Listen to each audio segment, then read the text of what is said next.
quero trazer uma mensagem para o seu coração, para os nossos corações aqui, um entendimento bíblico desse relacionamento de Deus conosco, esse relacionamento do homem com Deus, de Deus com o homem.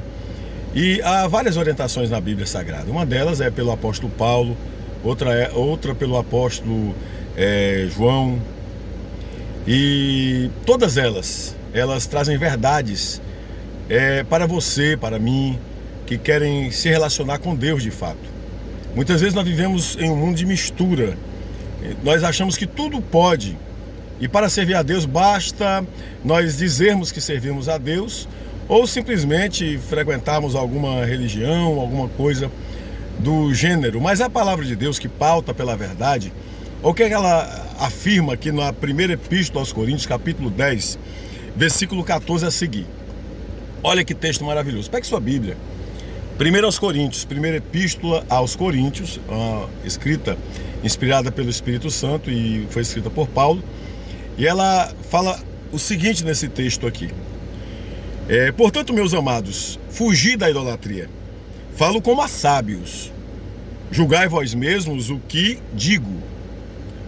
Porventura o cálice de bênção que abençoamos não é a comunhão do sangue de Cristo? O pão que partimos não é, porventura, a comunhão do corpo de Cristo? Porque nós, sendo muitos, somos um só pão e um só corpo, porque todos participamos do mesmo pão. Vede a Israel, segundo a carne. Os que comem os sacrifícios não são, porventura, participantes do altar? Mas que digo? Que o ídolo é alguma coisa? Ou que o sacrificado ao ídolo é alguma coisa? Antes digo que as coisas que os gentios sacrificam, as sacrificam aos demônios, e não a Deus. E não quero que sejais participantes com eles e com os demônios. Não quero que sejais participantes com os demônios. Não podeis beber o cálice do Senhor e o cálice dos demônios. Não podeis ser participantes da mesa do Senhor e da mesa dos demônios. E o versículo, para fecharmos aqui, versículo 22, desse capítulo 10, versículo 14 até o 22, diz assim: ou irritaremos o Senhor? É uma pergunta. Somos nós mais fortes do que Ele? Esse relacionamento aqui, daqui a pouco eu vou falar sobre a epístola do apóstolo João, com essa mesma orientação bem parecida, em outras palavras. Isso mostra a necessidade que eu e você tem de entender à luz da palavra de Deus o quanto é perigoso o mundo espiritual. Muitas vezes nessa falta de discernimento que nós, muitas vezes por relapso, porque também não queremos entender isso ou buscar isso, nós deixamos de obedecer a Deus e praticar coisas e fazer coisas que são do agrado do demônio, de Satanás, que é o inimigo de Deus. Então há uma guerra espiritual. Por mais que nós vivemos nesse corpo físico aqui, que a Bíblia diz que no máximo é 70 anos, e por mais que você viva até 100, que é pela sua robustez, ou pela sua saúde, alguma coisa nesse sentido, o que a Bíblia deixa claro, mas não passa disso. Nós entendemos que essa vida passageira aqui, ela tem um propósito de relacionamento com Deus. E nós precisamos entender isso à luz da palavra. O Espírito de Deus tem ciúme de você. O Espírito de Deus tem desejo em relacionar-se com você de fato.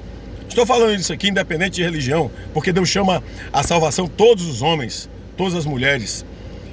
Mas tem coisas que o homem pratica que, por mais que pense que não, mas crente só fala muitas vezes que a pessoa quem não está servindo a Deus está servindo ao demônio, mas é a palavra de Deus que diz, é o próprio Deus que revela isso na sua palavra. O que muitas vezes nos falta é ler a palavra de Deus. Quer ver algo mais forte aqui? E talvez o mesmo peso, né? Nós entendemos, é claro que é o mesmo peso. Diz assim, olha o que o apóstolo João fala na sua epístola, uma epístola geral para todos. Ele fala assim no capítulo 1, versículos 5 a 7, vamos dizer até o 8. E esta mensagem que dele ouvimos, e vos anunciamos que Deus é luz, e não há nele treva nenhuma. E se dissermos que temos comunhão com ele, e andarmos em trevas, mentimos e não praticamos a verdade. Mas se andarmos na luz, como ele na luz está, temos comunhão uns com os outros, e o sangue de Jesus Cristo, seu Filho, nos purifica de todo pecado. Se dissermos que não temos pecados, enganamo-nos a nós mesmos, e não há verdade em nós. E se confessarmos os nossos pecados, Ele é fiel e justo para nos perdoar os pecados e nos purificar de toda injustiça. Se dissermos que não pecamos, fazemo-lo mentiroso e a sua palavra não está em nós. Quantas vezes nós falamos assim, que esse negócio de pecado, isso não existe. Existe. E você sabe quando peca contra a vontade de Deus. Quantas vezes famílias são destruídas, lares são destruídos, pecados acometem as famílias que entram em confronto com a palavra de Deus simplesmente pela desobediência do homem e da mulher contra Deus. Isso te leva à destruição física e espiritual também. Ou seja, o pecado existe. O pecado existe. E todos os homens, quando são confrontados com essa verdade, têm que entender a necessidade que, se o pecado existe, o inimigo existe também, mas o Senhor Deus também existe. E Ele, mesmo que aponta o pecado, aponta o erro do ser humano, é o que também dá o escape do ser humano. Ele fala, se você entender que é pecador, procure se arrepender. E o arrependimento é através da palavra de Deus, é através da confissão, é através do reconhecimento do erro. Não de esconder o erro, não de tentar enganar a si mesmo, como o texto acabou de falar, mas de reconhecer seus erros e pedir perdão. Pedir perdão para Deus, em nome do Senhor Jesus, reconhecendo a Ele como um único e suficiente Salvador. Essa é uma receita bíblica, entre tantas outras, para que possamos ter esse encontro com Deus.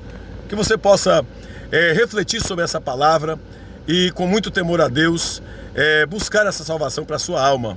Busque a Deus, saia das trevas, vem para a luz, sirva a Deus, em nome do Senhor Jesus.